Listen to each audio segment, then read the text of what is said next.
He's back. We're back. Obviously, an entertainment show. The man, the myth, the legend is back to the channel.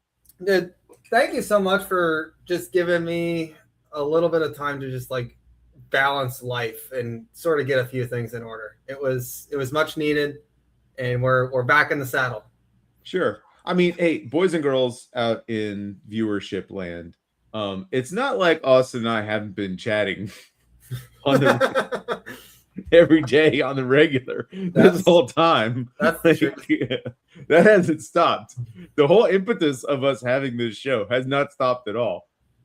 It was just like that. I don't know. You just like didn't want to like be stuck on a broadcast time. I think it was more that like I just didn't have the ability to put together like a well refined just like script of the show just to make sure that it flows good and like putting it together and having organized thoughts, because you don't want to come on here unprepared without doing any research at all. Wait, and then just bumble your way through like an idiot. So wait, we do research and plan this show? Like, I do research. I don't know what you've been doing or how you trade. Well, I mean, your trades are one thing, my guy, but like for the show. Anyway, big shout out. I want to have my Siege. Your natural gift of gab, okay? I have to like put my thoughts together so that I know what the fuck I'm trying to say, right? That's why we're a great pair, bro. But big thanks to everybody who pitched in while Austin was taking a break, and did some show, like Siege especially coming on and doing a full episode. Like that was really awesome. Everybody like I got personal feedback that everybody really enjoyed that. Yeah, but the OG Money Mob is back together. Like we're ready to run it out. Got some exciting stuff coming down the pipe. And just for everybody out there in viewership land, know that we put so much work into this show. We have no docket for today. So it is just like raw thoughts and feelings coming into Hold on. That's not true. I added stuff today. Oh, you got stuff today? I added stuff today. That's what I'm saying. Okay. If I'm gonna do the show. All right, everybody. So then there you go. So Dougie has no prep. I mean, you could add some Austin has been doing work, though. All right. Thank you, Austin, for doing work. I think you might want to do this one, maybe that one. I'm adding stuff. You have the document, right? I need to open it. How about that? I'm posing some questions here. Okay. We're definitely going to be getting into earnings. Obviously, earnings season. About like 85% of the companies have beaten that have reported, and we're at the tail end of earnings season. Google, Amazon, Palantir. My goodness, Palantir. Oh my God, Palantir. We can get into SoFi. That's up to you. I'll leave that one to you. I got out of it, but we can talk about SoFi a little bit. I bought a little more. Okay, we're going in the opposite direction. I might be getting back in. The reason that I sold, a lot of the reasons I sold were addressed directly by Noto. So it sounds like we might have a phone conversation there. The NVIDIA deal, $500 billion going to, well, not to NVIDIA, but apparently they're going to be like doing advice recommendations. And then Bank of America, $250 billion that was announced today. We've got some updates from AV Ride and WeRide. I've been doing a lot of research on Uber, so we can have that conversation, as well as just some general updates maybe on like robotaxi, and as always, like AVs kind of just consume. We were actually just chatting a little bit about like even me, the Tesla bull, and you're the Tesla bear on our discussions. Like even I was having like,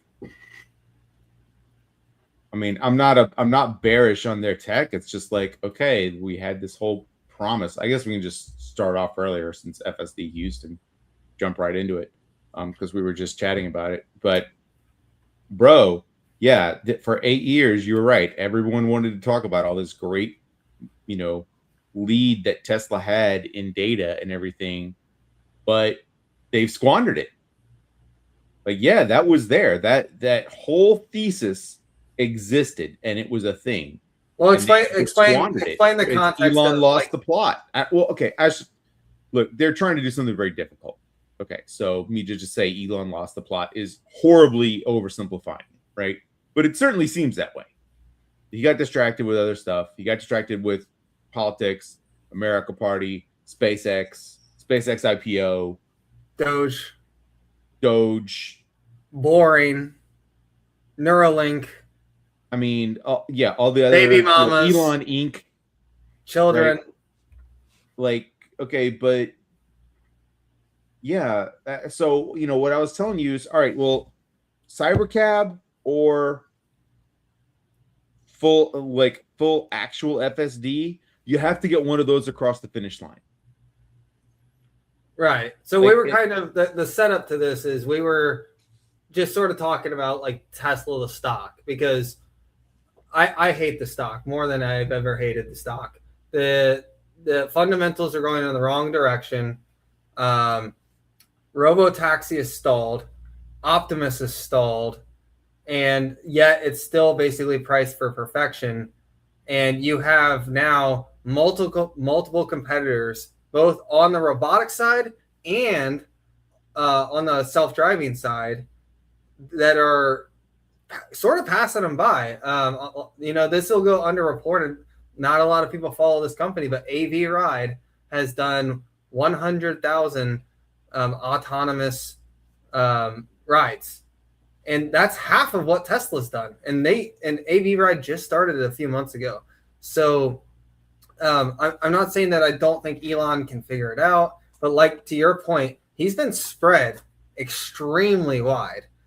And I understand that, maybe he's been able to do that in the past, but like at this point, he's interested in so many different things that like he's not getting into the root engineering anymore. Yeah, I mean, you've got to get one of these projects across the finish line, right? So you can stop, juggling and spinning plates, and you can start getting, one thing. It reminds me of the financial snowball principle. Pay off your smallest debt, and then take the payment you were paying on that and add it to your next smallest. And you just get momentum going by knocking off debt. Same thing here. Get something across the finish line. Well, I think the problem has been like, and then that makes it easier for everybody else to invest in you. I mean, so right. Are you going to say SpaceX completing their IPO is getting a project across the finish line? That's a job for the banks, not so much for the, I mean, look, it is the job. It is a big job for the company. That's a big job. That's a big job, and especially if they're working on the merger, right? Yeah. And the just acquisitions of X and XAI, Cursor, yeah, and Cursor. Like, so I'm not saying the guy obviously they're busy. They're definitely busy, and they're moving quick. They're standing up data centers. You may think very little of his engineering skill, and maybe not you, but like a person might think very little of his engineering skill, or think he's not very good with money or whatever else. That's silly. But dude is all-timer in time management. You're not wrong. Like he's like He's on the Mount Rushmore of time management. I agree with that. I do like. I still agree with the description I gave earlier that he's stretched really thin, but like most people would be at their wits' end being the CEO of 2 companies, and he's like the CEO of 4 companies, and he's got like 9 kids with 5 different women, and he's getting involved in politics, and he's on Twitter all day, and he's on XAI, like dude, and he plays video games, like, and he has his own like just fun time too. I don't know how bro does it. I don't. Like, I can barely handle being CEO of a laundromat. June, Selena is not in the chat, even though I think she's still holding on to second place in the stock draft, right? Yeah, we'll pull up the stock draft in a little bit. Okay. She's doing band stuff. Okay, it's August. She's back in school. She's busy. The precursor to this whole conversation was I sent Dougie over this map here, and this is the FSD geo fence for Tesla Robotaxi, and then this is what it is for Waymo. Now, obviously, the sizes aren't considerably different, but one of these picked, a very suburban outer ring area that's probably a lot easier. No, that's believe it or not, that's actually a really congested area as well. Really? Where Houston grows out, not up. Okay. There are multiple parts of Houston that you would think are the down. Like if you just drove through, you're like, oh, this is downtown. No, bro, it's out by like Beltway 8 or 610 and. But like, wouldn't you agree that this is probably like the most dense area in terms of like amount of rides? That's a commercial area where the cyber taxi is probably more residential. So. Right. So if you wanted to be like, people taking a cyber cab from their office to a restaurant for lunch and back, yeah, that Waymo is where it is. Or I mean, there's a lot of residential there too, though. But where cyber cab is, that is okay. People going from their homes to whatever they randomly need of their errands for the day.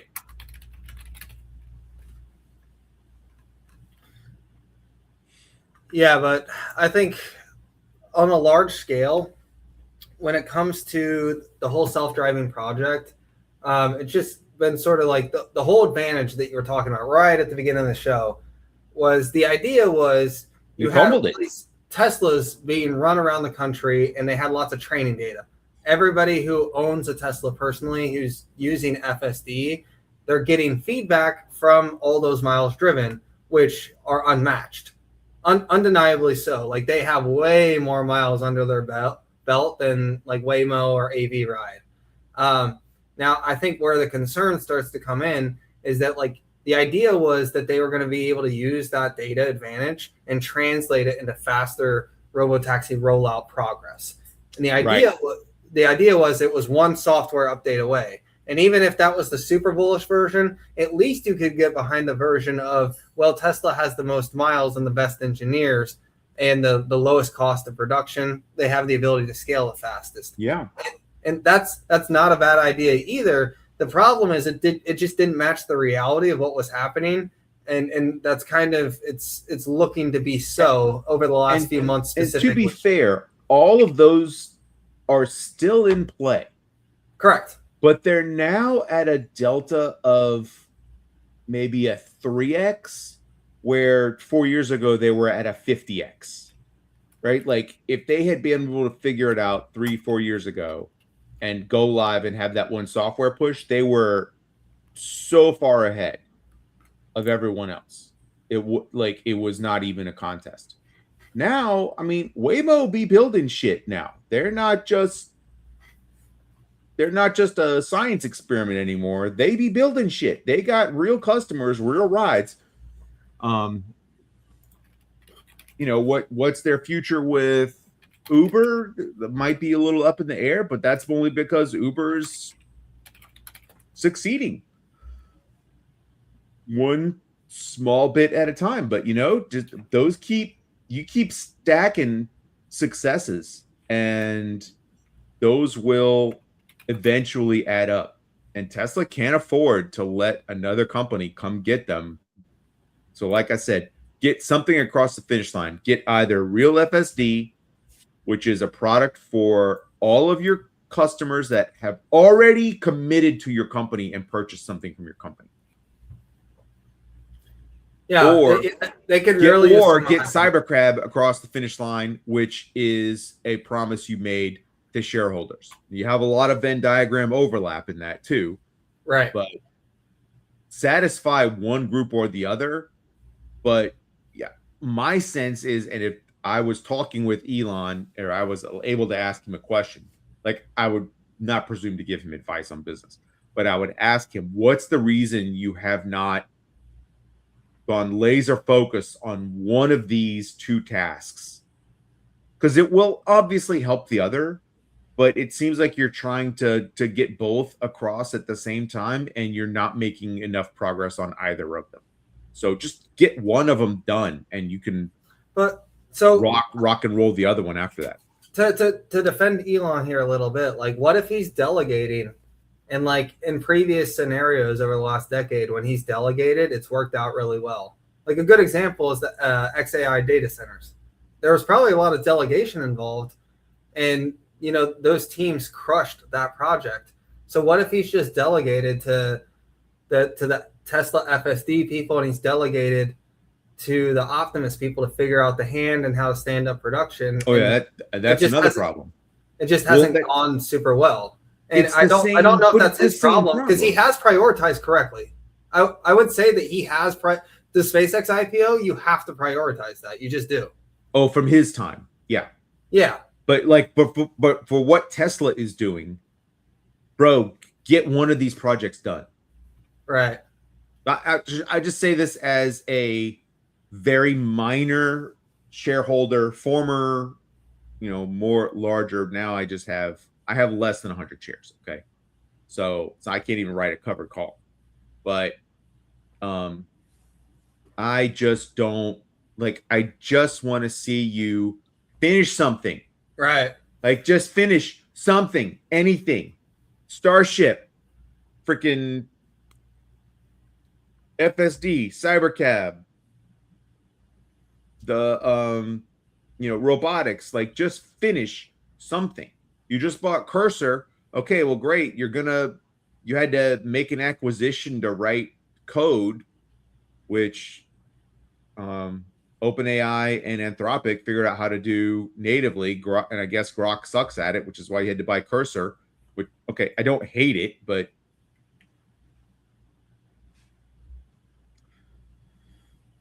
yeah, they've definitely been busy. And to the point that we talked about probably when we first started the show. Yeah, Waymo be building shit. Look at that. Well, my whole thing was like, if Tesla doesn't do it quick, the timetable mattered.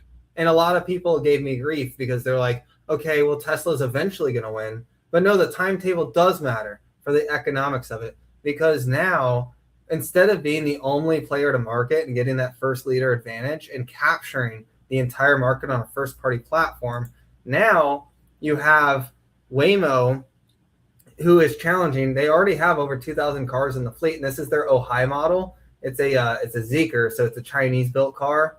And shout out to JJ Ricks for finding this. I mean, this is right here in my backyard here in Arizona.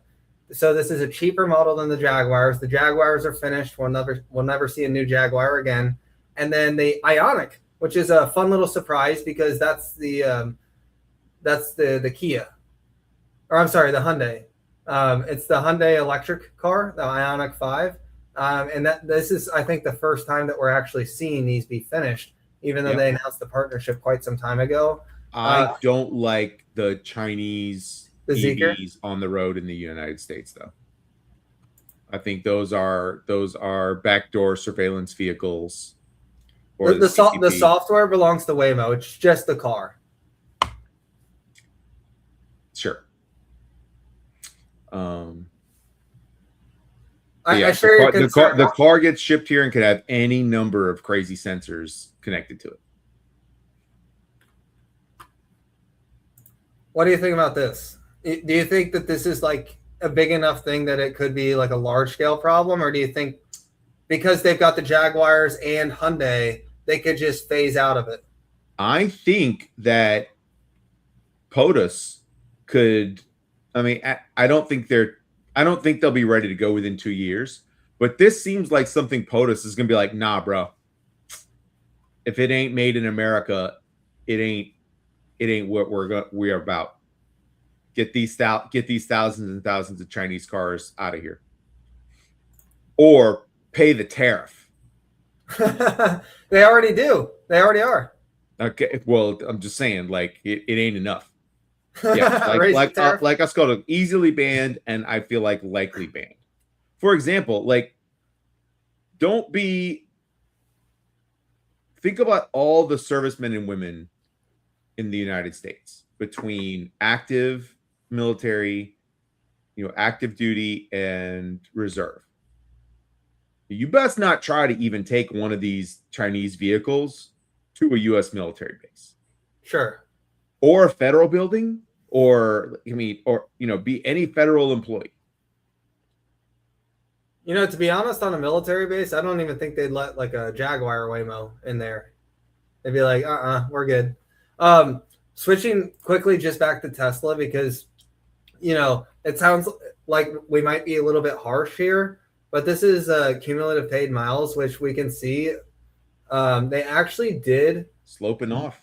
Yeah, sloping off. They did more. Not only is the rate of increase slowing down, but they actually did more miles from February to May than they did from May. Like in the first quarter, they did more miles than the second quarter. And that's like, hold on, they're stuck at like dozens of cars. And, everyone who owns a Tesla tells me how badass it is, but yet somehow they can't do the robo-taxi thing. And it's just a little bit confusing, I won't lie. I mean, I tell you all the time how badass FSD is. Just as the product that exists now, it's awesome. Would I pay $100 a month for it? That is kind of steep. I was able to buy mine where I purchased it with the car, and so it was financed in with the car, which is almost paid off now. So I don't have to pay $100 a month for FSD. And another person might have to until the car dies, right? Yeah, until the car dies. Well, I mean, they've had transfer events. Maybe they'll have them again in the future. And probably not, dude. Elon seems pissed. Have you seen some of his tweets talking about the FSD pricing? He does seem pissed about it, but he does do it. So if that convinces me to buy a new Tesla, do you think he'd do it at some point? I mean it is a needle mover. He's not wrong to get pricing for it. I'd be getting pricing for it too. It's a very cool, and it's the only one that you can buy, right? Yeah. Which is a huge Tesla bull case. Is like you can't go to Waymo, you can't go to Waymo.com and order one. Right. Yeah, June makes a good point. They should just include the price of FSD in the car. But not everyone wants it. That's the thing. Not everyone wants it. Not everyone used it, and the price was $8,000, which was a lot of money to add to the price of a car. It's a considerable luxury at this point, but it is a considerable luxury. It is. I think the take rate was, in my opinion, has been 10%? Worth every dollar. Ooh. But I got it financed. But I could finance it at 3-something% or whatever, right? So I'm good, bro. It's part of the monthly payment. I don't see it. It's something else if you're someone, say, like Amit, who pays the monthly subscription for it. Mm-hmm. I live in a world where I'm trying to cut subscriptions. I do not want to have a subscription to my car. It's going to happen. And here's the thing. They're going to have pricing power, because once you do full self-driving for a year or two. They've got us addicted. Ooh, I don't know if my wife can hear me from the next room, but if she hears this, she's going to be like, oh, yeah, well, I guarantee you. I mean, we're talking about getting a second car since I lost my company vehicle now that I'm retired. And it's probably not going to be a Tesla, but I don't see a world where she's going to let me not have at least one vehicle that has full self-driving. She's gotten fully addicted to it, as have I. I'm not saying it's just her. Dude, when I just go to the laundromat and I just hit the button laundromat on the screen and hit, buckle my seatbelt and hit go, and I can pretty much kind of mess around on my phone and except to look up when it beeps at me to pay attention to the road. Dude, you can't understand the until you've actually experienced it. You get all your time in your day-to-day life. I get how much you do not give a crap about actually driving anymore. Yeah. I get it, because like the same thing happens when you take a Waymo, right? Like you just don't have to worry about it anymore, and you can be present. Yeah. Or you can just do whatever you want to do. Like if you have work to catch up on, if you want to call somebody, if you have text to catch up on, if you're going out with somebody, you don't have to worry about. So if there's like 4 people in the car and one of them is like a stranger who you've never met, like the conversation differs, right? Yep. So it's like total game changer. Here's player 3, if you will. So they just started testing in Vegas, or sorry, they opened for commercial business in Vegas this week. But they seem to have a good handle on things. And AV Ride, they said that they're up to 100, or they got 60,000 rides. They're on their way to 100,000. We Ride has been making lots of progress, and then there's a huge deal between Uber and Nuro to roll out a ton of robotaxis. So Uber wants to be in 16 cities by the end of the year. They make $10 billion of free cash flow, but you have to back out some insurance costs. So it's probably really more like $8 billion. And they're investing $1 billion of it into AV partnerships. So the market is, in one way, you have Waymo sort of leading the way, and Robotaxi has like the explosive potential. And Zoox is on the way. Lord knows Amazon's well funded. Yeah. And then but again, those are cyber cabs. Like again, like you mentioned, FSD is the only one you can buy. Right. And people are like, oh, I can get lane keeping from everything. This is not lane keeping. Like I rent enough vehicles because we're down to one car. So whenever I take a road trip, I usually end up renting a vehicle. So my wife has she keeps the Tesla in town. So I've used Ford, Chevrolet, Hyundai. Like I've used multiple other like lane keeping, driving stuff that's new 2024 or newer tech, and it ain't even close to being the same thing. But it's all catching up. It's all converging. Does it not feel like the race of LLMs is to the first part of AI? Like the first AI wave, you had the commoditization of the model layer, and then now you're starting to see the commoditization of other items like physical AI. Like it feels like there's going to be fragmentation in the market, and that's why I like Uber. It's not there. It's certainly not yet, but I would absolutely entertain the argument that is where it will be in 10 years. Is that all these FSDs will be commoditized. Everybody will have it. I mean, well, that was actually a bull case for Tesla for a while, is that they were going to license their software. And we certainly haven't seen that anywhere. I mean, how big of a win would that have been for it, like any other OEM manufacturer to just come out and say, yeah, we're going to use Tesla FSD software like they did with the charging network. Dude, shout out to Spencer. She's such a good driver. She's giving us a hard time. I'm rocking my America 250 shirt today too. Hell yeah.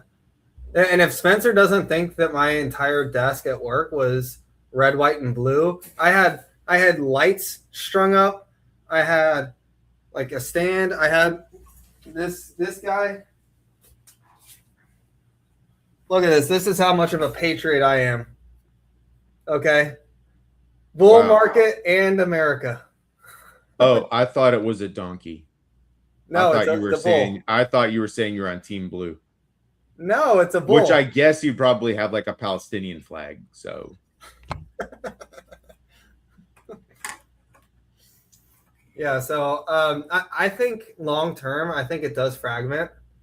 And I think that does really well for Uber's utilization, because they own all the customers. So if you're a fleet manager and you want to make sure that your AVs are getting the most miles and they're being done efficiently, you have to go to where all the riders are. It's a demand aggregator that has network effects. Yep. So the only people who are going to be able to stand a chance are the ones who can easily put up a rideshare app like a Tesla or like a Waymo or Zoox. Those are really only the three the three threats. But if AV Ride and WeRide and Pony and all these other players are able to get there, then Uber wins. Yeah. So you just mentioned something excellent, which might be a nice segue into something else on the docket. Okay. I don't see it specifically listed, but sure, it's on there. And it was another chat we were having today, at least. And that is demand aggregator. I think this was your, no, it was a post on X you had earlier today. If you want to pull that up. It was something about like, oh, all the the market decided all the neo clouds make money and all the Mag 7 hyperscalers suck. Something to that extent, right? Am I yes. Paraphrasing it correctly? Okay. Yeah, I'm just so the neo clouds make money, but Google and Amazon and Microsoft, they're just the suckers who are just spending. They're just the source of cash. They're just here to lose money. Yeah, here it was. So I said, today the market has determined that the neo clouds will make money, but sold off the hyperscalers that are investing into CapEx to into their cloud business. Yeah. So it just seems kind of funny that like even SpaceX is getting treated like a neo cloud because it's like future revenue coming down the pipe. Yeah. The hyperscalers are the ones that are aggregating the demand for compute. So every little, SMB, small, medium business, all the way up to, large corporations are hosting their stuff on these major platforms at Google and Amazon and Microsoft, right? And so they're the ones that need the compute. They're not commissioning all this compute build for their current service level, right? They're commissioning all this compute build because they have customers lined up out the door who are going to need all these AI services. They're going to need them on the cloud. Only place they're going to be able to get them is these at good pricing is these hyperscalers. And they are going to make so much revenue off of the CapEx that they are putting into the data centers. So yeah, give me more chances to buy the hyperscalers at low PEs, because eventually we're going to have the end of the CapEx cycle, which is going to crash the market even more. So maybe just have a cash position ready to buy when the market crashes. It's going to happen eventually.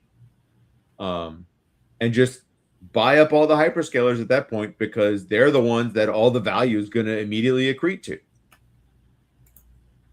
Now they may not stop building for 20 years. So I'm not trying to Chris Patel you here and say, oh, you got to watch out.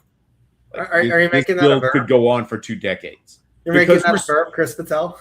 Because we're so far behind, especially on our energy and our energy infrastructure. We're so far behind. We should have been building this out for the last 20 years anyway. So we have a lot of work to do to catch up just to our own demands, let alone, global supplies.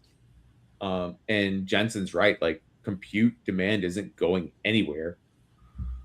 But the companies that are the ones paying for it, they're not doing it just to add construction jobs to the economy. They're doing it because they think they're going to make a whole lot more money with the data centers that they're buying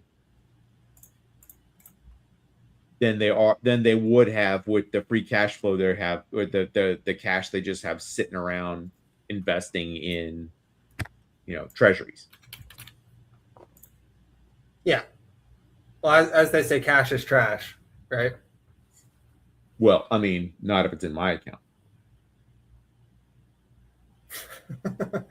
I want to go through a few charts on that note here of AI and the build out. So here's AWS. This is their growth rate. And they are now up to 37% growth year over year. So this is obviously inflecting. And this is a massive fucking business. and all by itself. All by itself. And by the way, they just said that they think it could someday become a $1 trillion company. It's currently doing, well, the last 12 months it did 148 billion. If you actually annualize out what the business is doing ARR, you're now looking at 85, no, sorry, way more than 85. You're looking at 169 billion.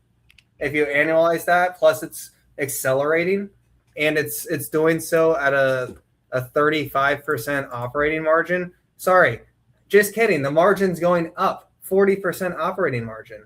And then you look at Google, and look at what Google Cloud has done. Now growing at 82%. Oh, I'm not driving very well. Hold on. No, you're not. Another thing, though, super bullish on Google, which I'm going to start trying to figure out a way to start rebuilding a position there, is Sergey getting literally back in the saddle. Man, like, look at this shit. This is crazy. And then if you look at it trailing 12 months, and you just back out all these other items here, you get the cloud. I mean, like, look at this. It's clearly inflecting upward. And then if you break it down by operating income. Yeah, this is the start of an S-curve, folks. That's what they look like. This is what they look like. Here's another S-curve. So this is as far back as you can go with Google Cloud. So they used to be a big money loser, right? They were burning $5 billion a year. And it's like, what are these idiots doing? Oh, no, they were building data centers. So look how fast this became a cash cow. Like, everyone complained about Google being like, oh my gosh, it's only got one line of business and it's under threat. And it's like you're seeing in real time a company become a $100 billion a year plus business. And they're getting so much demand that they're having to outsource some of that demand to third parties. Okay. If you look at Google services, combine this in. So this is everything else that makes Google money. Just a year ago, Google Cloud was like 8% of their operating income. Now it's 16% of their operating income. And as you can tell, it's clearly growing to be more and more their cloud business. And by the way, if we were to take out cloud, check this out.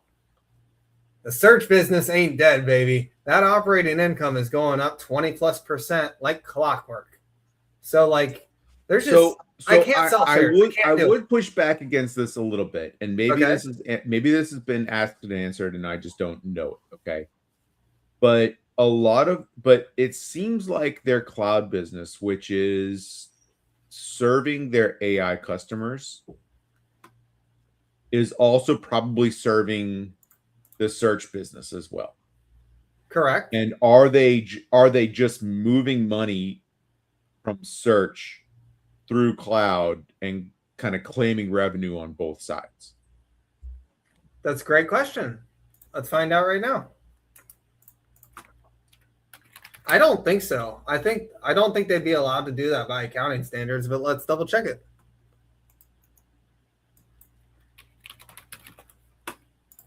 Can Google Cloud claim revenue from internal use cases?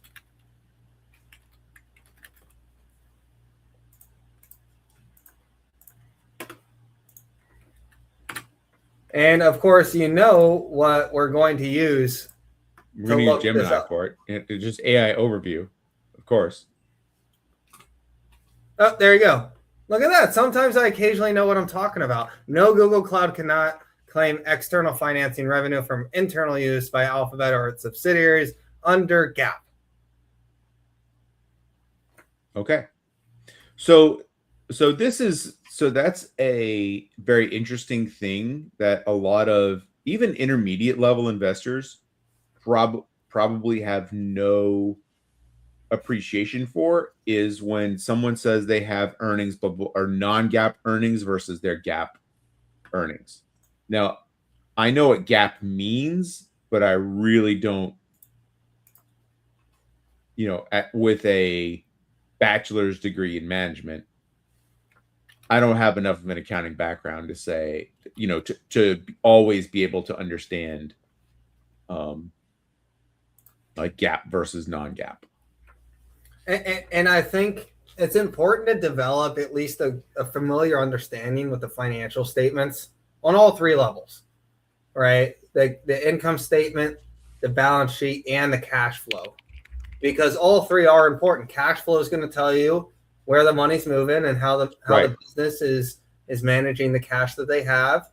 Are they burning through cash like SoFi, and they're expanding, and or Meta, right? And they're reinvesting lots of money into the business, or are they dishing out so much cash like Costco that like they have so much money in the door that they have to issue a special dividend, or even Arch Capital Group, the reinsurance company, they did a special dividend because they had so much cash on the balance sheet that they're like, we don't know how to reinvest this efficiently.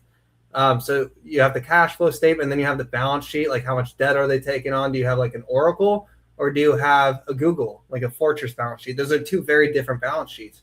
Yeah. And you have the income statement, which is, obviously the one that everyone's looking at, but, all three of those matter. Speaking of accounting and like businesses that are tricky to look at, okay, I've been very frustrated by something that I've seen recently, which is people are looking at neoclouds, and this applies to the hyperscalers as well. But people are looking at neoclouds, and they're talking about how awesome it is that their EBITDA. I'll hide these real quick. So I've got revenue and EBITDA here on the screen, and everyone's talking about their adjusted EBITDA is up so much. Guys, this is a CapEx heavy business. It has a ton of depreciation. I'll add depreciation back in right here. The depreciation is higher than the EBITDA. This is like saying that a bar is making lots of money before you subtract out the cost of the booze. Okay? Depreciation is a cost of goods sold here. It doesn't literally fall under cost of goods sold, but at the end of the day, you're making revenue off of a product that then is depreciating. Yes, the revenue is more than the depreciation, but this EBITDA number, the D stands for fucking depreciation. Yep. Stop saying that the EBITDA is high. Look at the depreciation, because then what happens, the gross profit looks way higher than it should, right? This is the revenue you're making. Oh my gosh, they're making $1.7 billion of gross profit. And then you back out the EBITDA of $1.4 billion, and what are you left with? Then the rest goes to stock-based compensation. I'm not saying this equation can't change. I'm just saying stop citing EBITDA as a measure of profitability. It's not. Charlie Munger called it bullshit earnings, and it's for companies exactly like this that are equipment resellers that have high depreciation that you have to account for the D in the EBITDA. That's my rant. I'm done. Yeah. Share my screen.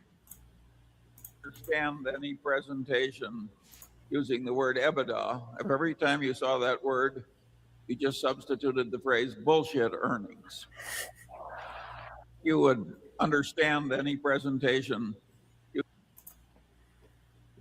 I mean, Buffett it has the name recognition, but Charlie Munger is my spirit animal. Yeah, Munger, I think, is actually the brains behind it all. I think for sure. If I was gonna assort like a percentage, it would be very hard to do, right? Because we don't know. We weren't in those conversations. But if I was a betting guy, I would bet that Munger probably was responsible for a lot more of avoidance of catastrophes, but also really, really good calls. Sure. One of the things that I actually pinned to my Twitter was what do they call it? I'm forgetting the name of it. The Human Psychology of Human Mismanagement, I believe it's called. Really, really good read for people who are just like looking to learn more about some of the pitfalls that you can come into. I'm struggling to internet right now. There we go. Yeah, the Psychology of Human Misjudgment is what it's called. It does. It is a little bit of a read. There's like 50 points that he makes, but they're all very, very dense points, even though it is pretty broad. He just gets into all the logical fallacies that people make, like sunk cost fallacy and a lot of anchoring bias, a lot of things like that, that they certainly apply in investing, but they also apply in a lot of other things too. So really good read. RIP Charlie. Yeah.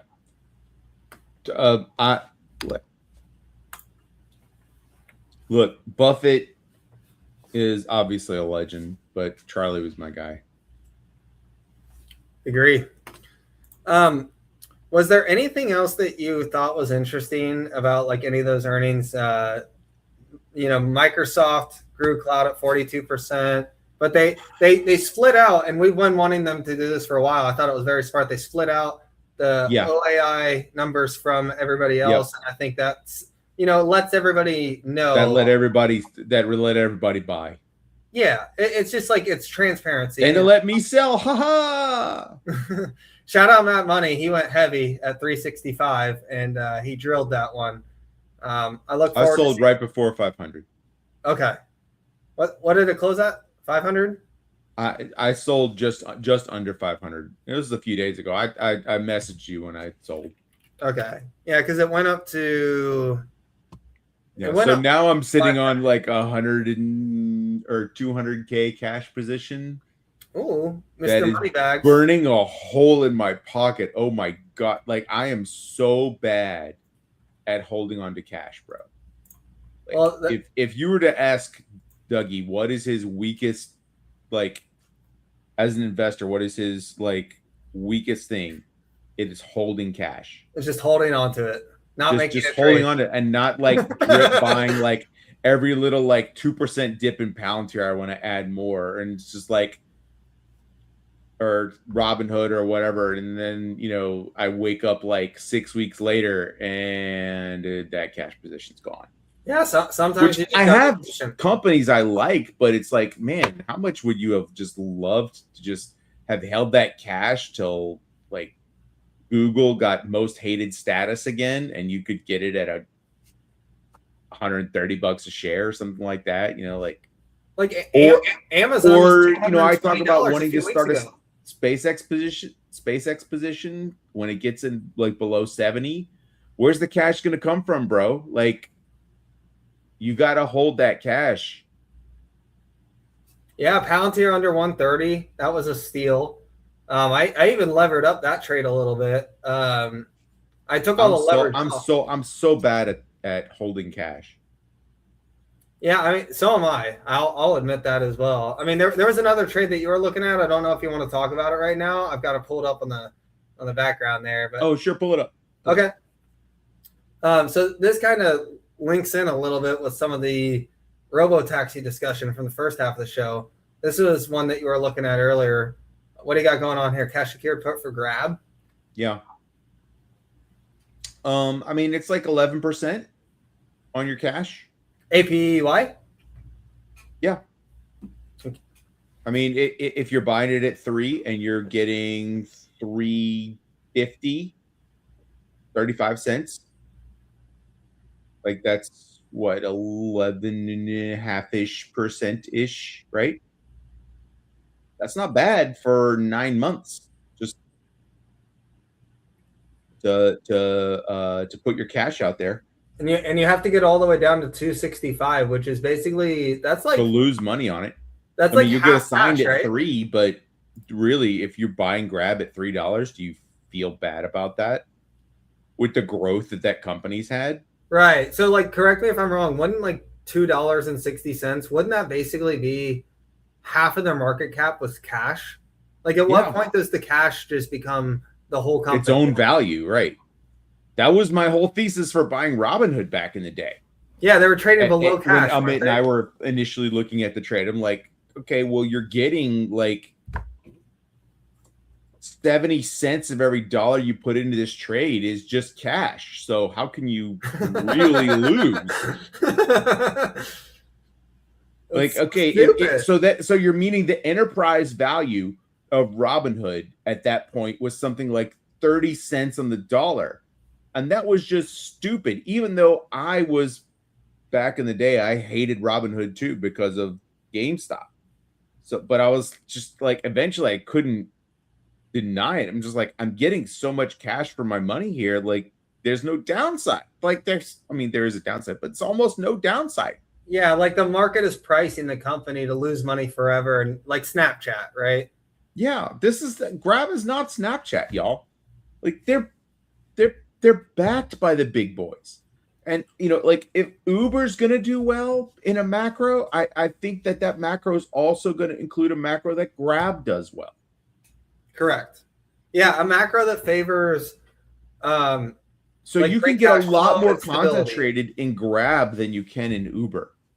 I think you're fine in either because they're really good in terms of heavy free cash flow. So if the market sentiment shifts towards like we want flight to safety back towards cash and we want nothing to do with the AI trade, but we still like technology companies that make money, Grab and Uber are right there, especially if autonomous vehicles don't scale at the rate that a lot of people think. Like a lot of people, I think they have this assumption that it's going to be like a 2.5-year transition and then 90% of robotaxi or 90% of rideshare rides are going to be from robotaxi. And not in Southeast Asia, they're not. Yeah, well, not in any venue. Like you're starting to run into cities now that are blocking them. So like DC and like Minnesota is going to block them. They're going to be Luddites and populist about it. Yeah. You're going to get into Europe, they're going to block it. You're going to get into like other cities, and they're just going to have a harder time expanding. And it's just they're going to get there. The technology works. It's just going to take time. There's going to be regulatory. There's going to be insurance. There's all these things that it takes to scale up. There's charging and cleaning infra. There's all these different things that you have to build out, and it takes time. Like one company is not going to like flip a light switch and win overnight. It's just not going to happen. So that's why I think, especially if you get a rotation away from the AI trade and back into, what you would consider like a network effect platform company that's free cash flow heavy, I think that it balances the rest of the portfolio out pretty well, I think. So I was looking at today. I ultimately didn't do it because I realized I could get that 11% from another place, which is far safer, I feel like, and easier to get in and out of. But if you are the type of person who likes to sell cash secured puts and maybe the share price goes just below it, so you get allocated, that is a great buy price, I think. And you're just going to have a position that goes up after that. And you can run that's a great entry price right there. I feel like to start running the wheel on Grab. Unfortunately, it's not really known in the United States very well. So it's not, the premiums on it are not exceptional. Like they are on freaking, oh my God, Rocket Lab premiums. I got my hands caught in that cookie jar. Bad. What's up, Garcia? Oh, we got Garcia in the chat. Hell yeah. We got Garcia Capital in the chat. Did I tell you one of my buddies, he just started at Anduril? No.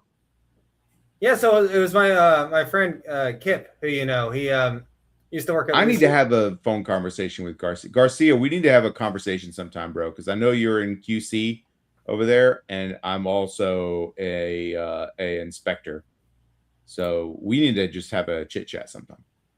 So sorry, Austin, go ahead. No, you're good. You're good. Just great company. But yeah, he used to work at Lucid, and they went through some restructuring. So he just moved down to SoCal to work the Anduril job. So that's amazing. Yeah, I told him, I said, dude, you'll be doing more important work than I am, freaking defending the country and shit. Yeah, absolutely. Thank you, Garcia, too, by the way, for the work you're doing defending the country. Yes, fantastic stuff. Shout out to Mint Danger as well. Danger Patel, yep. Danger Patel. By the way, one of the nicest guys I have ever met. But also, yeah, unbelievably chill. Unbelievably a great dude. Yeah. By the way, here's what was going on with Grab too. Look at the growth. Look at the revenue growth. Yeah. You asked me like today, what's Grab been doing? I'm like, growing. Yeah, I meant in terms of like product, right? Like Apple grows, they're but like growing, bro. Like I meant what's the story? Like what product releases and shit, you know? I mean, just growing, just sitting here growing. Boring old growth. Like, they're just making money, no big deal. Dude, I'm sure Adobe shareholders are like furious at this point. They're like, what the hell? I'm kind of one of them. Like, dude, I've got leaps on this sucker. Is it time to look at Adobe? Are we there? No. Fuck Adobe. Fuck Adobe. Fuck SMCI. Fuck Reddit. I know you just bought yourself some Reddit. So sorry, but I mean, like, Adobe's growing like clockwork. We'll come back. I do not care. I hate that company. That you're like Adobe is the Comcast of software. Like, yes, you have to fucking have it, but oh my God, does it suck being their customer? Did you listen to Tanner's interview with Chad from Palantir? Yes. Dude, the way that he described one of their software vendors coming in and auditing them for chair use. Yeah, well, it wasn't Adobe he was talking about. It was obviously Salesforce, but it was that was one of the funniest things I've ever heard Chad say. Yeah, Garcia, man, you and I are like the same person, bro. Dude, I flipped on Reddit. So I was kind of psychologically short on Reddit because I hate, we talked about this. I hate how they moderate the platform and how they silence one side of the aisle. Like, you literally just can't talk facts on that site without someone ramming their ideological throat or their ideological idea down your throat. And like, if you skew out a line, they just get rid of you. And I think there's a lot of bots on the website too that are astroturfing. But all that said, the company's cheap now at this point, and they make money. So I don't know what to say. I mean, that's why I bought Robinhood and I became a fan. But bro, I hate Reddit so much. I hate them. I hate them. I hate them so much. So like, let's make money off of the libs. It's fine. We'll make money off of them. To make money off the DSA. Exactly. And then laugh at them like, y'all could have bought stock in this thing that loves you so much, but no, you wanted to. Oh my God, we need it. So this is operating income in the blue, and then you have free cash flow minus SBC in the green. Obviously those two items are trending in the right direction. And then you have price to sales and forward PE compressing massively. That's the opportunity to me. Okay, but so let me ask you. Okay, so Reddit, so they've achieved, we're granting them that they have achieved they've crossed the moat now into large enough. They're not going to get MySpace / whatever platform, however you want to label it, right? But they're now a large enough platform that they're not going anywhere. Right. Okay. Yeah, they may be as useless as your Facebook feed, and they're not. I mean, there's way better search results you can get from Reddit. Like, like if you need to fix whatever random thing in your house, you can Google it, and Google's AI search is going to send you to a Reddit site for someone who has a YouTube video on how to fix the thing that you were looking for. Like, that's how messed up, intertwined world we live in now. So you need Google AI to send you to Reddit, who sends you back to Google, aka YouTube. But sometimes people don't want the AI interpretation of Reddit. They actually want to go through the thread. You know what I mean? Yeah. But Garcia is also right. It's all the LLMs are trained off of Reddit so hard. I don't disagree with that, but I'm not here to take a moral stand on that.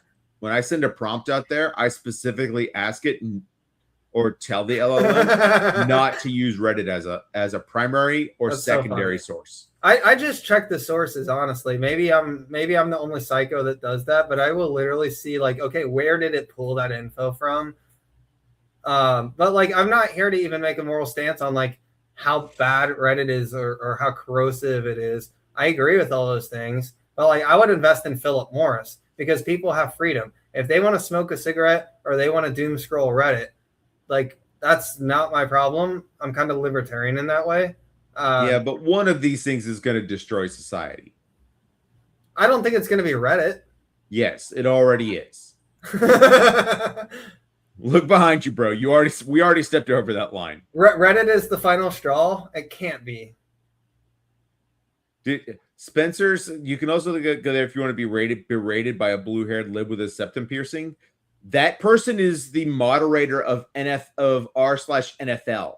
Like, okay, like they've never watched a football game in their life, but they're the mod of the NFL channel. Okay, so yeah.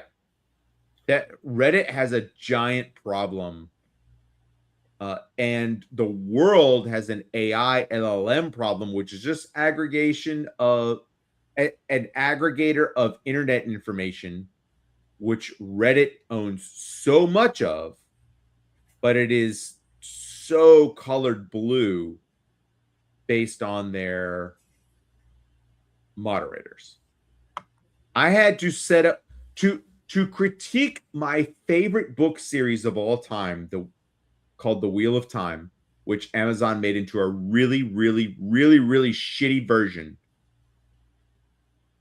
To critique that television series, I had to start my own Reddit because my opinion was banned on the Reddit forum, on the normal Reddit Wheel of Time forum, which was started around the books, but they got famous when they made a TV show.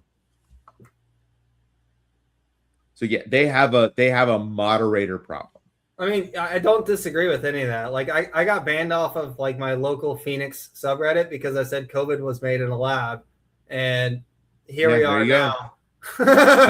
now you're no longer able to participate in the conversation. Right. And there's no appeal process. No, there's not. You can appeal to the mods, and that's. And by the way, I was right. Yeah. Oh yeah. But that's not important. No, it's definitely important. Not to the subreddit, it's not.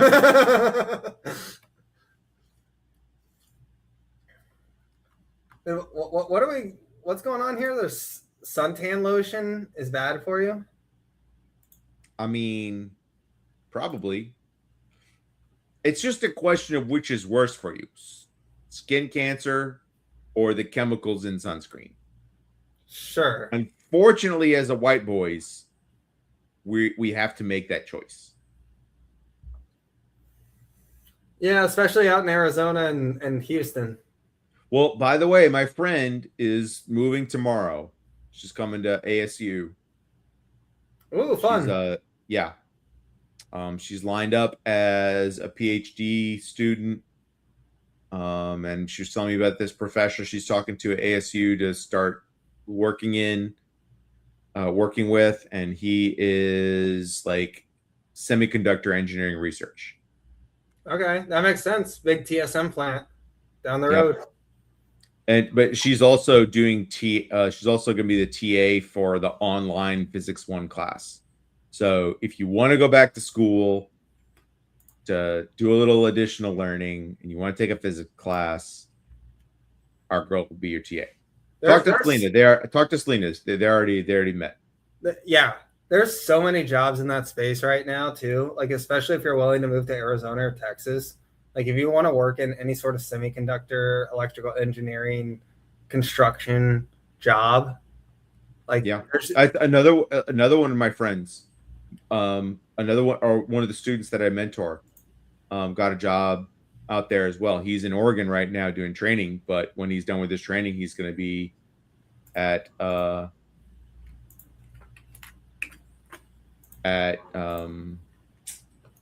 what's the company? And he's going to be working at the Intel plant for one of their subcontractors. We speaking of Selena, we ready to get in the stock draft? Pull it up, bro. Hey, stock draft team, we are now green. Greeny green. Green. As a team, we are greeny green.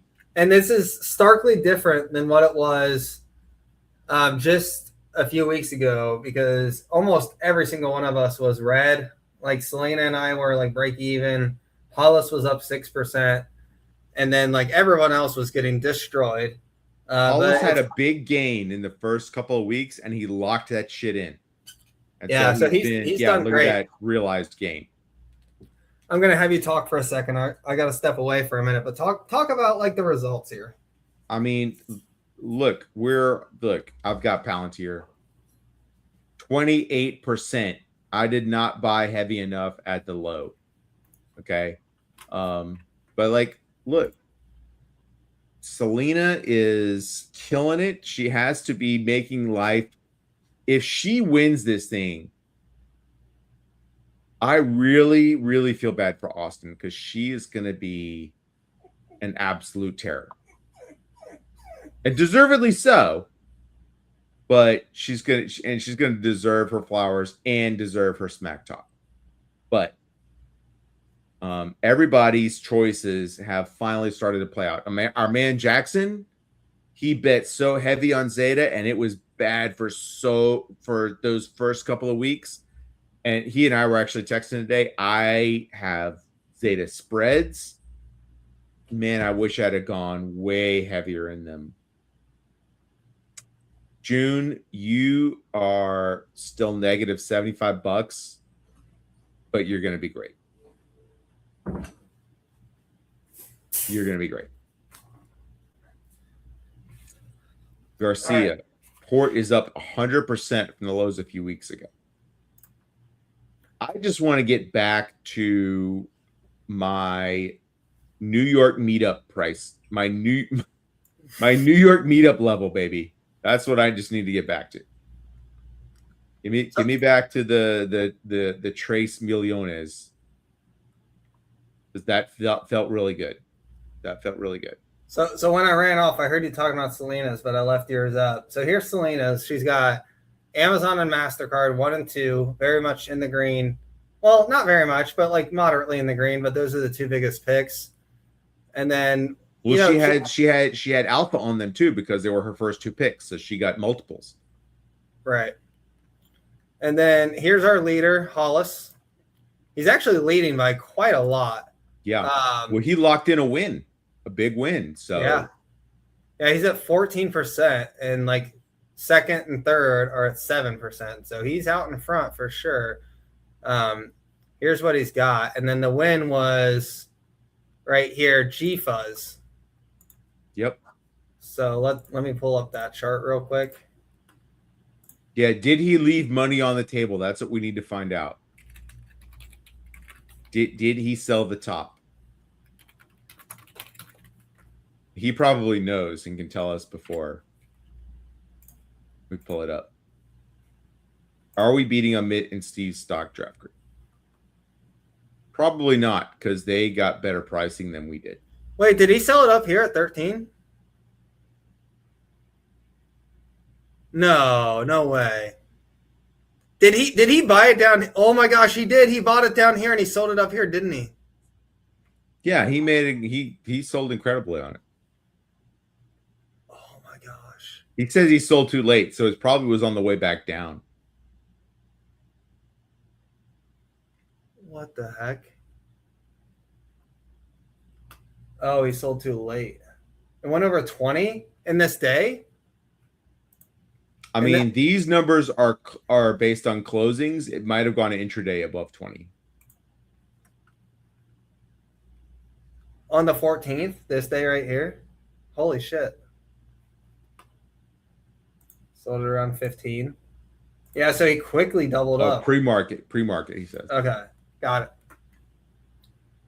But yeah, he sold around 15. So he sold above the highest close ever. So, I mean, legendary sell at this point, bro. Legendary. Yeah, very good timing on that too. And then sort of getting back to the leaderboard here. Even the person in last, like, is barely in the red. Look at this. Their top 4 positions are in the red, and they're still barely in the red. Yeah. And that who is it? Is that Junie? Yeah, that's Junebug. With Rocket Lab? What did I tell you today earlier, man? Stack shares. No, this was a actually thing I sent you earlier today. Yeah, you said it's going to hold a moat. Yeah, or it's going to hold a multiple because of the moat, rather. Yeah, well, I mean, I was saying that, these space companies. I told you to do something, and you said you couldn't do it at this PE, and I was like, it's basically a halo trade. No, price to sales. But what did you say you couldn't do? What did I tell you to do before you said you couldn't do it because of the price of sales? I don't even remember. I was so busy today. I was at Rocket Lab and chill. Oh, yeah. Rocket Lab and chill. Exactly. I remember now. Rocket Lab and chill.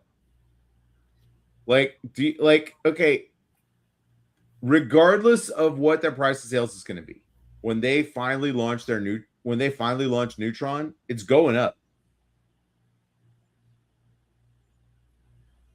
When's that going to be, though?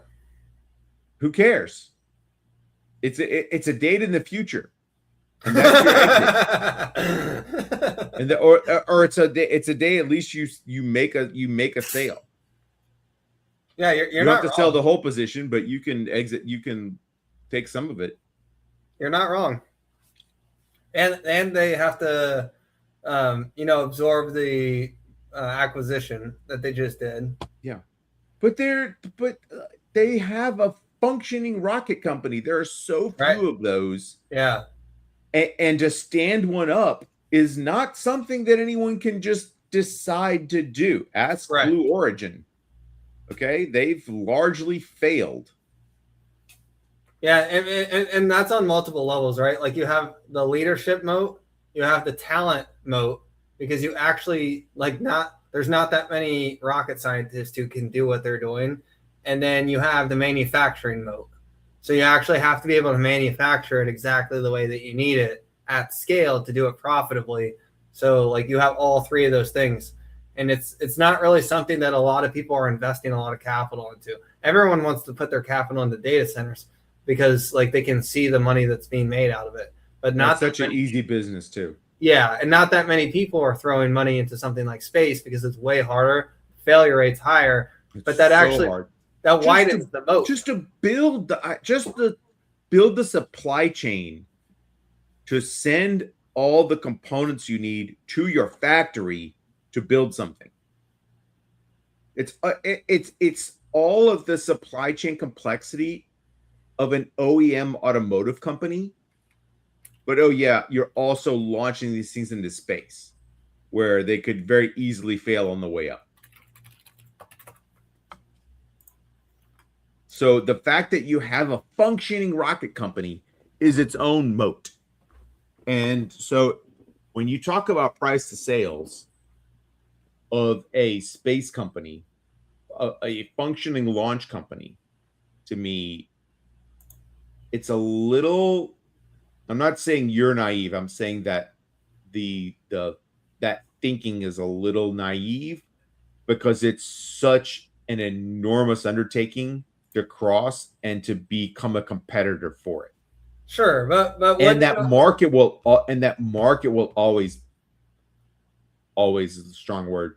That market will most likely always be there, or some portion of the market for launch will always be there, regardless of whatever else is going on. Plus, they have DoD stuff, and we know that's not going away. It's just 60 price to sales is a lot to chew on. So, like, I feel like it's more like fair. But if you're comparing it to a bank, sure, or to anything else, fine. But compare it among space companies in this in the sector. How does it compare? That's what you really need to know. Amongst halo trades.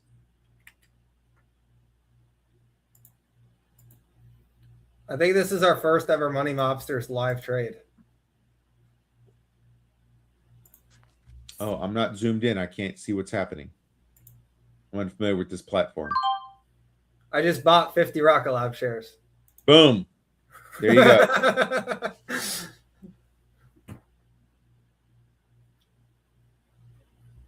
I deleveraged my Palantir and I deleveraged my Uber, so I had some cash. You know, we didn't even make it an hour ago. An hour ago, we were both like swearing to each other, pinky promise, we're not going to spend our cash. Woo! I know, man. Oh my God. So Dougie's covered calls on Rocket Lab looked really good a couple of weeks ago. They do not look good now. They do not look good. Hey, also, by the way, today, we haven't mentioned it yet, but Nebius, congrats to those shareholders, especially if you bought in the last week. Yeah. Not including today. Now, I do think what they need is like continued pricing power and for the depreciation schedule to work out in their favor. Because if they're just equipment resellers and they're selling it at the exact price that their depreciation is, they're not going to be able to capture any value. But if they pay, $5 million for CapEx and then they get $20 million back out of it, well, then all of a sudden you have a really, really profitable business. So it's not just enough to look at just the revenue. Like everyone knows the demand is there, but are the unit economics there over a long period of time for the life of the product? Well, let's just say that my covered calls on Nebius were Gucci until a 20 fucking 7% move in a single day. Boink. Just rocked those covered calls, bro. They went from like 80% payoff, like I could have closed them for 80% win, to like minus 100% now. See, I just have such a hard time with covered calls because like psychologically, you just feel like an idiot when your strike price gets ran through. You know what I mean? Who thinks that even on the good earnings you're going to go 27% in a day? Now this but is it happens. It happens all the time. 3-day rule. Give it 3 days. Not for a company the size at the market cap of Nebius. Stock advice, financial advice. Listen to Dougie. Garcia, I cannot afford the cap gains hit for them to get called away. Got to roll that shit. Oh, it's in the taxable? Yeah. See, this is why, like, if you're going to sell or run the wheel or whatever, I feel like it's better to do it in an IRA, tax advantage account. It is. But these were just sitting there. Premiums were so juicy. Like the premium I made for selling the one covered call I got on this was like mid 4 figures. But now you're seeing why. that call buyer sitting there like, I'm glad someone sold it to me. Mm-hmm. Garcia says he took they're getting rolled. Covered call. Yeah, I mean, I'm just holding all shares. Bro, I'm all shares at this point. Garcia, I made the mistake in 2022 of setting up covered calls on Palantir. I will never sell covered calls on my Palantir ever again. I had to sell so many shares just to buy back so many of the calls that I have like 20% of the Palantir position that I used to have. I mean, that's kind of where I was at. And I really regret that. Probably like this time last year, I was down to 100 shares. And I'm all the way back up to 500 shares now. Because, after it ran up to 200, like the numbers were so good that I thought it really did deserve 200. And then it ran all the way back down. And after 2 more prints, it was still at like $130. And I'm like, what is going on here? Like, this doesn't seem right. I used to have 15,000 shares, and my financial advisor told me it was irresponsible to have that much. Well, it's their job to say that, right? Yeah. Basically, that's what a financial advisor's job is to tell you whatever you're doing, stop doing it and do less of it. Well, it's to de-risk. It's not to build wealth, because like advisors don't get paid to build you wealth. But they get fired if they're concentrated and you lose money. Lose money. Yeah. Yeah. That's the problem. Jackson, we have briefly mentioned SoFi that we might talk about it in the future. We can pull up a SoFi chart if you want. We can pull up a SoFi chart. Let me pull up a SoFi chart. What do you want, like the income statement, or do you just want the stock chart? I mean, we'll start with the stock chart. I mean, I've got some SoFi. It's not like I used to have it, but I've got some SoFi. So I actually bought some. I actually bought some in the last couple of weeks. It's like, what, down in here on the overreaction to earnings? Yeah. I mean, what? They beat again, so sell it off. I thought Noto had a really good interview. I thought he did too. Like, I think he's a good CEO. I just don't. Holy shit! I didn't realize Nebius finished the day at 31.5% up. Yeah, when it comes to SoFi, like, I've always looked at it as like, I need the price to book to grow, and I want it to grow fast because they're a bank. Because they're a bank. They are. Their balance. Sorry, balance everybody. They're a bank. Yeah. If we look at here, I'm going to use a different one here. This is a website that we have not seen yet. Stock Circle. Have you ever seen this website? No. So what they have in here, they have like who's adding to it, right? So like who was bought by super investors. So like you have Joel Greenblatt and BlackRock and Ken all buying in this time period. This is when I started buying call options, by the way, was when it hit $30.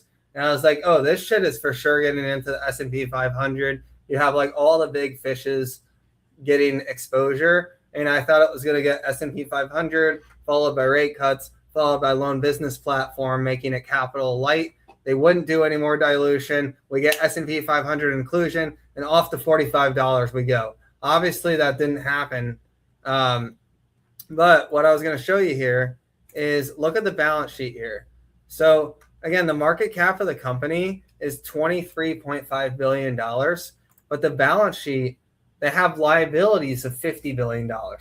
So they have a lot of balance sheet exposure because, yes, they have assets also of $61 billion. They're in the business of giving out loans. But how you value a bank is the difference between what the loans are worth and how much you've actually loaned out.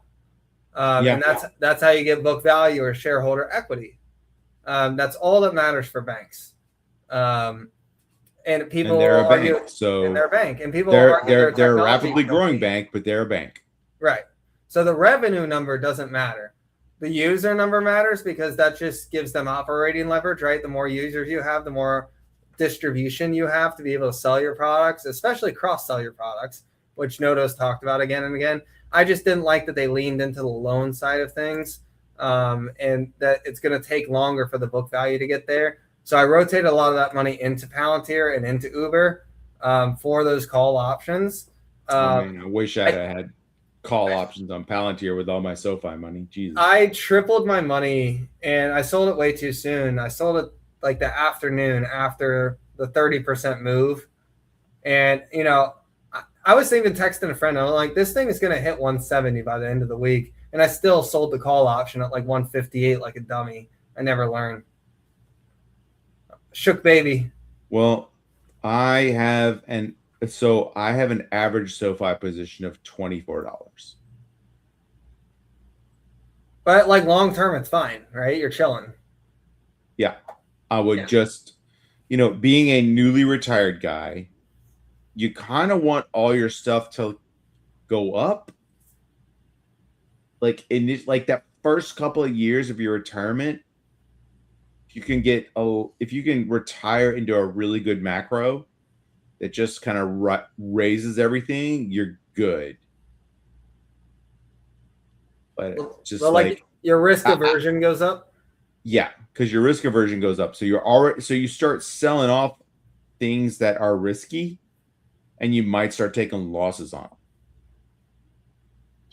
So, like, if I was to say, yeah, I'm done with SoFi right now, like, I've got to take a $12,000 loss if I was just to part way with SoFi. But that's like sunk cost fallacy, right? Just like we were talking about with Charlie earlier. Like, it doesn't actually matter what you paid for the stock. The only thing that matters is two things. What do you think SoFi is going to do in the future? Which I think they'll do fine. Yeah. And the second thing is, what is the opportunity set? So if you were to sell today, what would be your alternative goal for that specific money? Those are the only two things that Palantir shares. Like what you bought 6 months ago or 9 months ago or 12 months ago, it actually doesn't matter. The only thing that matters is like the stuff that you can control the future outcome of, which is moving forward. Palantir shares. Even here at 170, 74? 174? Dude, over the next 10 years of my life, which of these companies is going to outperform, Palantir or SoFi?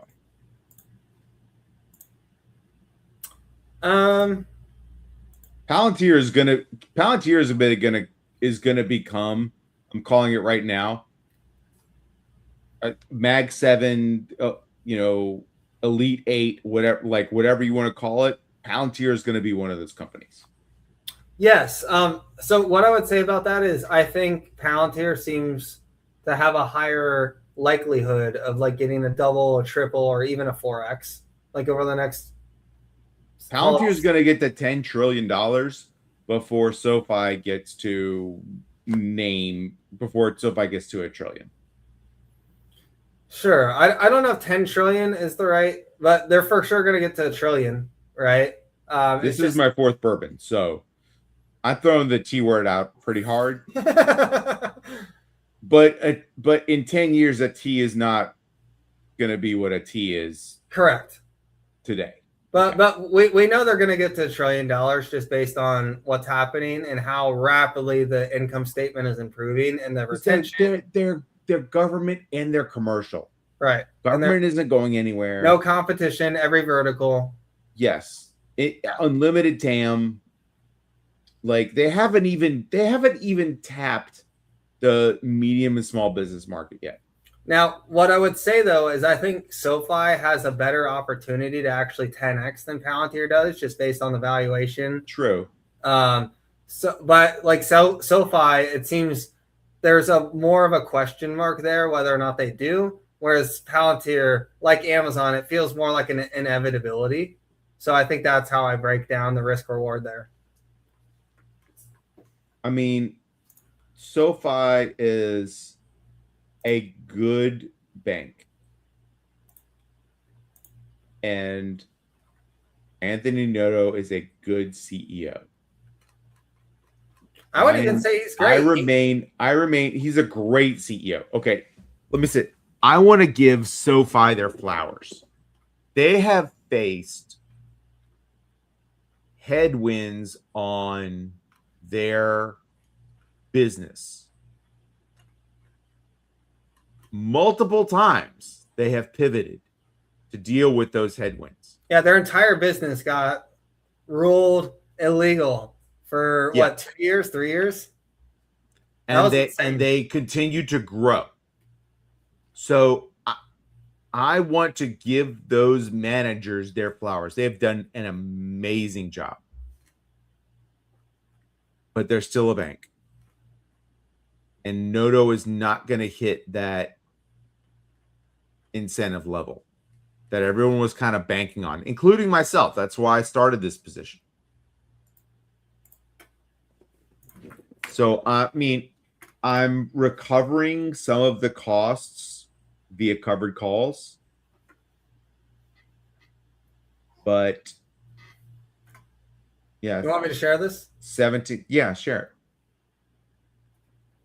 But yeah, like average cost, 24.21, 2,000 shares. I mean, that can very quickly get green, though. Look at Zeta. Got a long way to go. Look at Zeta. Look how fast, like people who bought Zeta at 19, they were in the red for months and months, and then boom, $30. I'm aware because I exited all of my calls. So I still have my spreads, but I left all my like naked calls. That's unfortunate. Yeah, it is. That would have been another life-changing sum of money. So this SoFi position, this is not a life-changing sum of money. This is how you invest when you're retired. You take shook baby size positions, which to some people, like 2,000 shares is a lot. When you're retired, 2,000 shares is nothing, or 35K is nothing. You know, like that's. Wait, I didn't know it was 2,000 shares. Did you know that was my exact position size? Was 2,000 shares? No. We had literally the same position size. So who are these 4 people? Do you know all 4 of them? Well, I reckon that. Let's see. I see Munger. Yep. The second from the left, I recognize him. I can't remember his name. You'll say it, and I'm gonna be like, oh yeah, that's definitely him. I don't know the guy on the right, and I do recognize the guy all the way on the left. Can you place his name? Bro, 4 bourbons. 4 bourbons. So on the left is Druck. Okay. And then to the right of Munger, you have Peter Lynch. Lynch. Okay. Yep. That's what it is. Yep. And then on the very right-hand side, you have Jim Simons from Renaissance Technologies. Okay. I don't agree with him. The other 3, I'll buy. You don't know about Renaissance? How they made so much money that they had to just lay on the left with those herringbones. You know who I want to see on that list eventually, though, is Ackman. He's got to earn it, dude. We'll see if we can get there. Yeah. But hey, like, did you listen to the interview he gave this week with?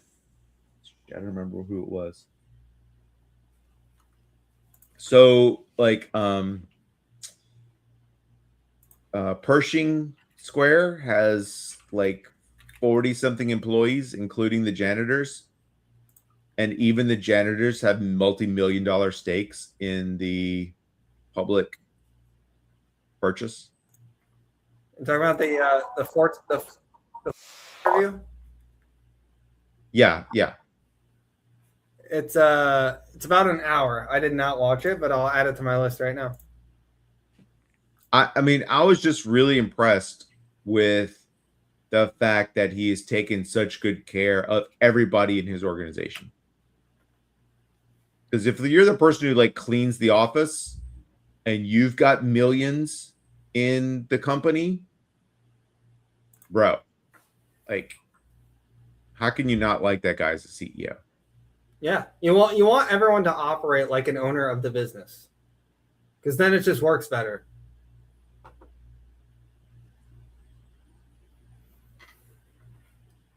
What else did we have? Oh, I had a tweet. Okay, I got into my nerd I lost shit. the chat. Let me address something in the chat here.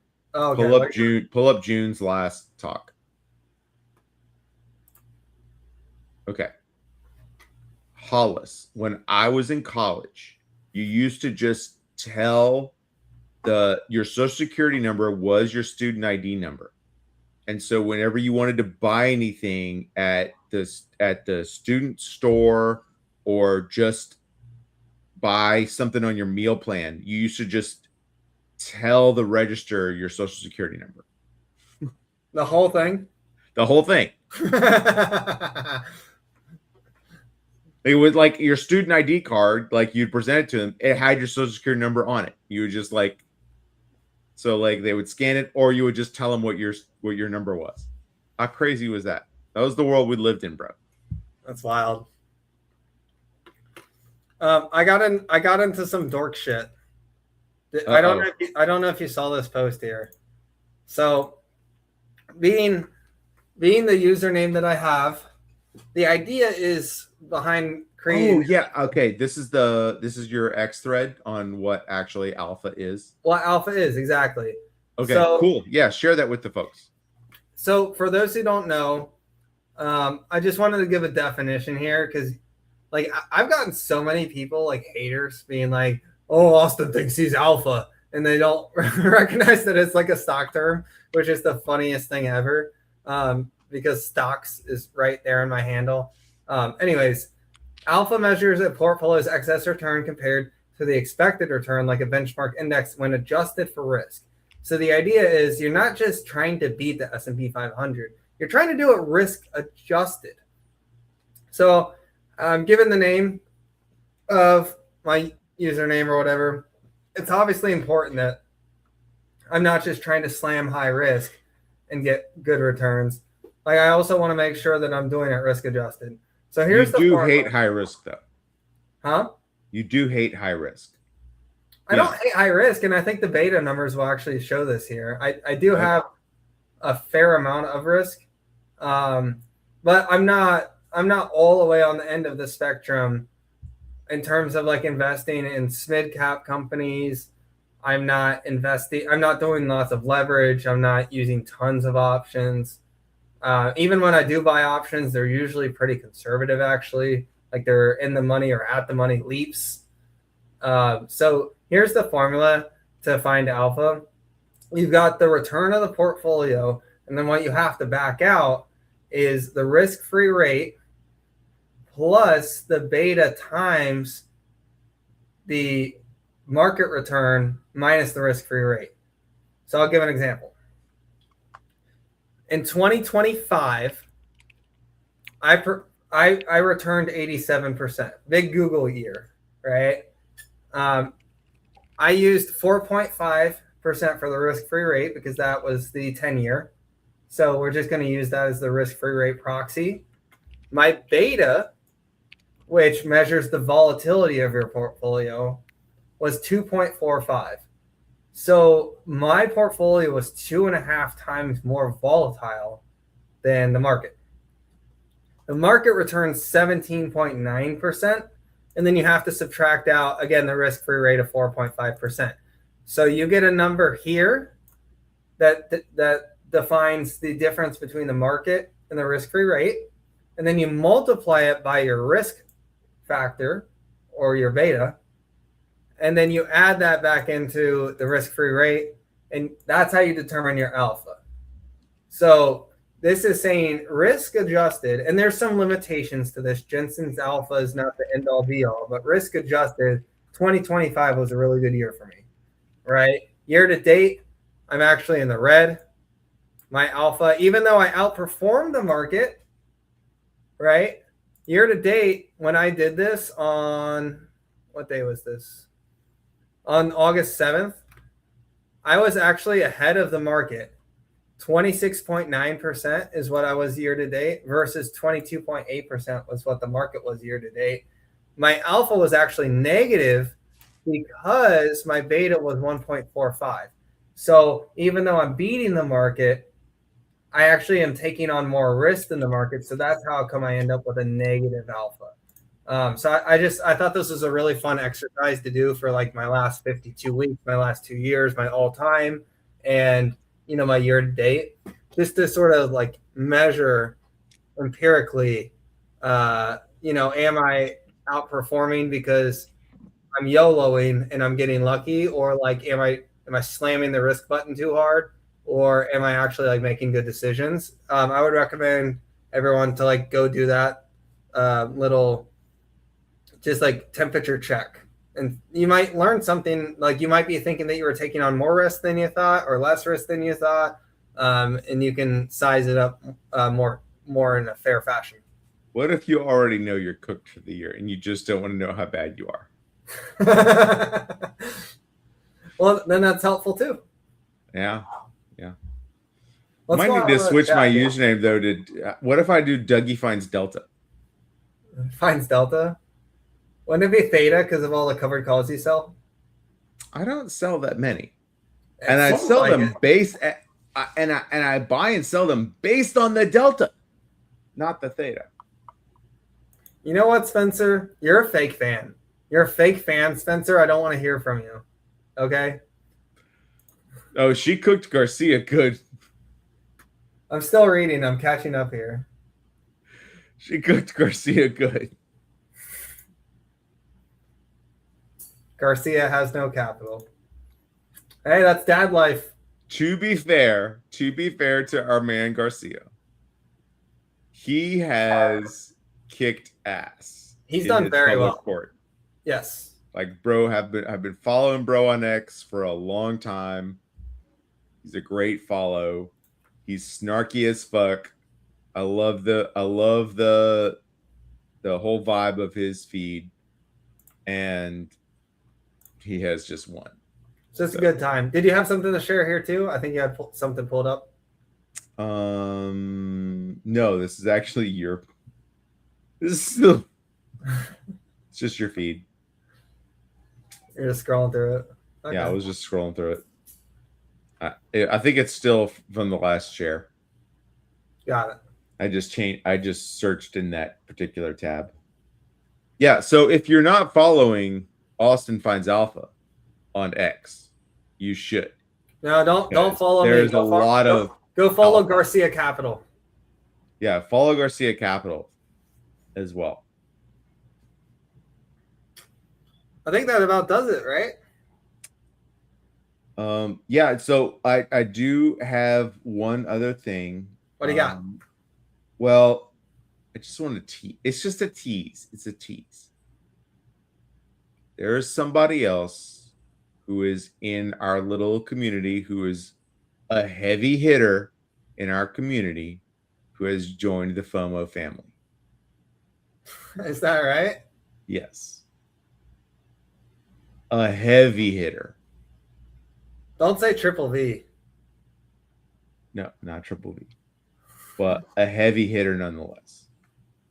Okay. For the people that do podcasts and like are on screen. Okay. Are you sharing this, or is this just like No, I'm not sharing it.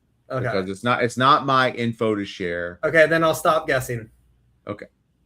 I'm just saying that's interesting. But we did get a nice update from the company today.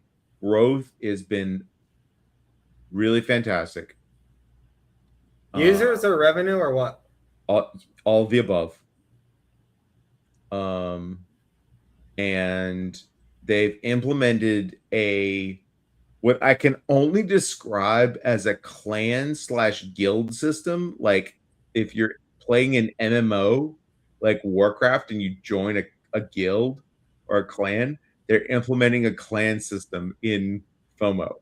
And I think that is either the craziest awesome thing ever, or it's the biggest stop signal ever. I'm not sure. Half of me is like, we should make a clan. We should make a money mob clan in FOMO. But the problem is it's all like small cap crypto shit till they get their I mean, I get it. Shit like totally together. It's high risk, high reward, and they're trying to create community. And like they see all these Discords and Substack communities that are already going on that people are paying for off of X. That I think they want a piece of that market. Is that fair? Yeah, I think so. Hollis probably knows who I'm talking about.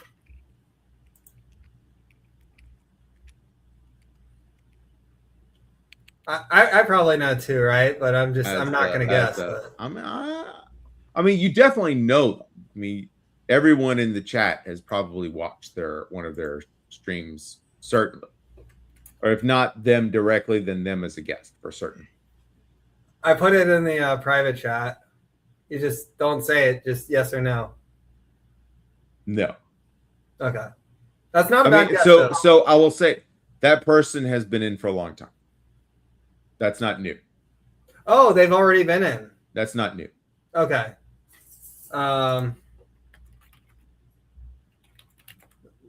Okay, so this is the new entrant. Yeah, also not new. Oh my gosh, I didn't even know these people were in it. Okay. So far I'm 2 for 2. I am naming people who have an investment in it.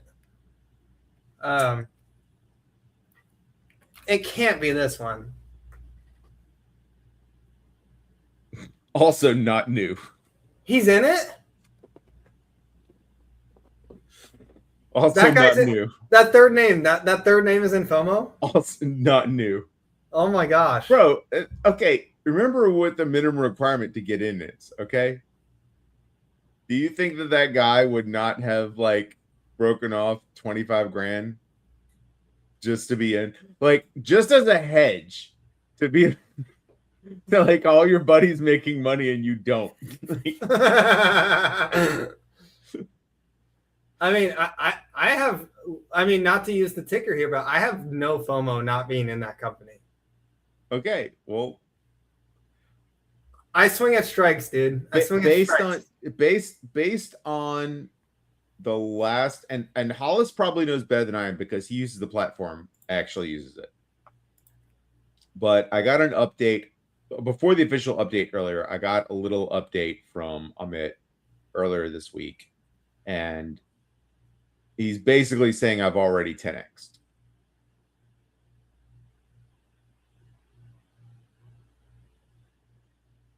It's flat. He invested in FOMO.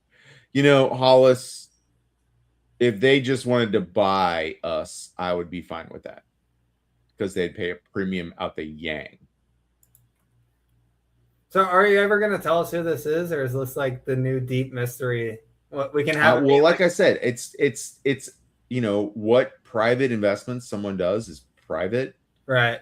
And until I know that they've disclosed it publicly, I'm not going to mention. Yeah, well, that's what I'm asking. Do you know if this is, or if they're going to disclose it, or is this like? I do not. Okay. Know. But okay. Let's just say I was surprised to see them getting added to the group chat.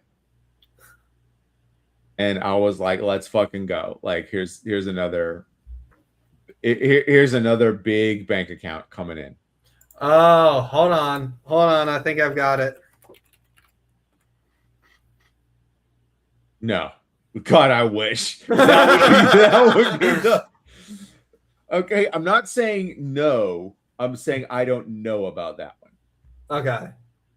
That's fair. He might be in it. If you told me that he was, I would not be surprised. Like, I would be happy and thrilled, but not really surprised. Okay, so that one that I just guessed was Josh Brown.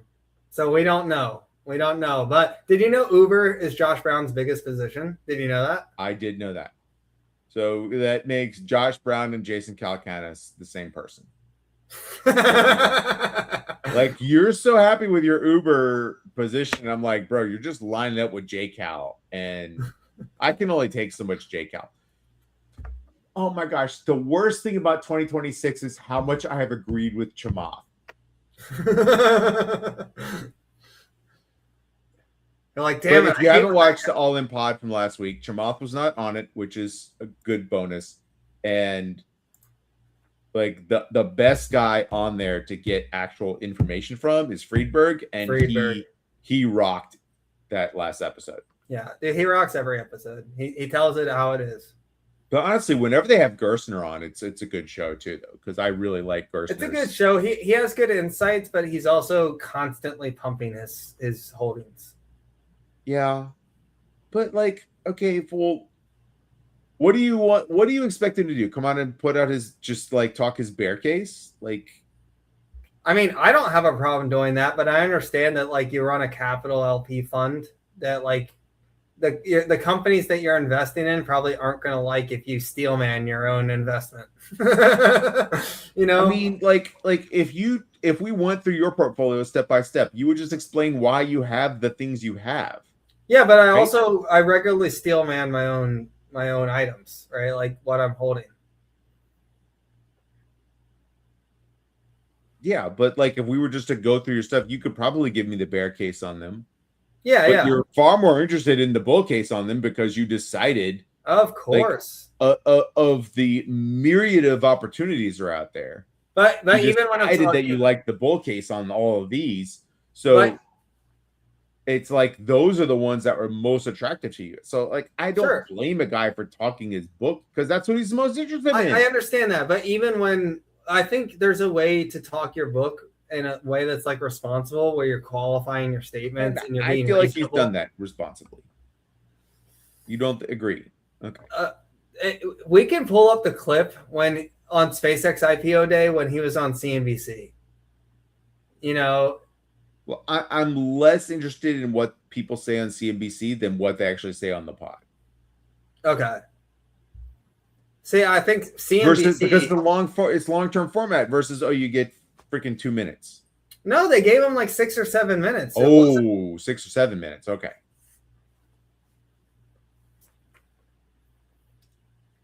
Is that bourbon number 5? Are we ready to wrap? I'm just saying, like, look at a guy, like, imagine our boy Amit in 10 years. Just given his look, okay, look, I know that I am right on glasses, on foldable phones. Spencer, clip it. And almost every movie ever made. Well, I mean, you're never going to be able to Amit is the wrong about these things, but I will not debate him because he's a better debater than I am. Okay, so there's like, you're just going to lose because he's just better at the sport than you are. It doesn't mean that that your investments are better than his are. And he's wrong, and he is so dead wrong about glasses. Y'all, it has to be glasses. It doesn't. And here's where Elon Inc. actually wins overall, and it's Neuralink. I actually got offered some Boring Company shares this week, but I don't have. My initial problem there is that I think Boring Company's biggest customer is Tesla, so I'm not interested. Do you know what I mean? Like, if Boring Company was like doing these things in Vegas and everything else, if they were like doing the vision, I might be more interested, especially at $20 billion. I mean, Vegas wasn't really even the vision. That's just kind of like a circus ride, to be honest. But like, okay, it was LA. Like, if he was actually doing the thing he thinks he's going to do with Boring Company. Right. Now, I'm certain, like, it's almost a one-of-one company. Like, hey, if you need a giant freaking hole dug, like, who are you going to call? Elon. Unfortunately, it's like, oh, I need a giant rocket launched. Well, who are you going to call? Elon, right? Right. I need a crew rescued from the space station. Who are you going to call? Fucking Elon, I guess. Like, okay. Yeah. So Siege is right. So it's glasses or implants. Neuralink is both. They are doing Neuralink they're using the test bed of repairing essentially the neural system of the human brain and the spinal cord, but it's a very, very small step. It seems like a very, very small step from there to a technology that everybody could use as a human computer interface. And if you have glasses, and glasses is the intermediate step between that, because you can mount cameras on the front, cameras on the side, cameras on the rear, on the, in the frames on the glasses, and those can all pipe directly into the visual cortex for processing, which is the most powerful portion of the brain. Because the ability to make text and process text or audio is so much smaller than just raw vision data.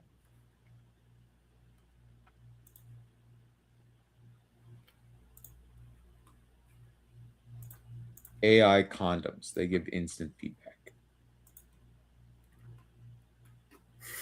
Yeah. This is going to be you by 2040. Bro,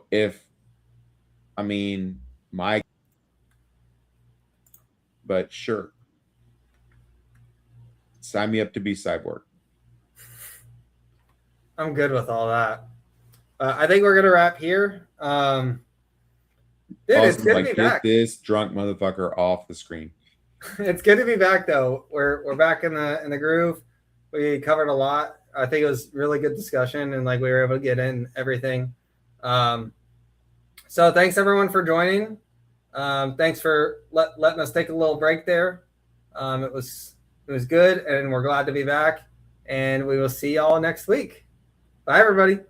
Bye, everyone.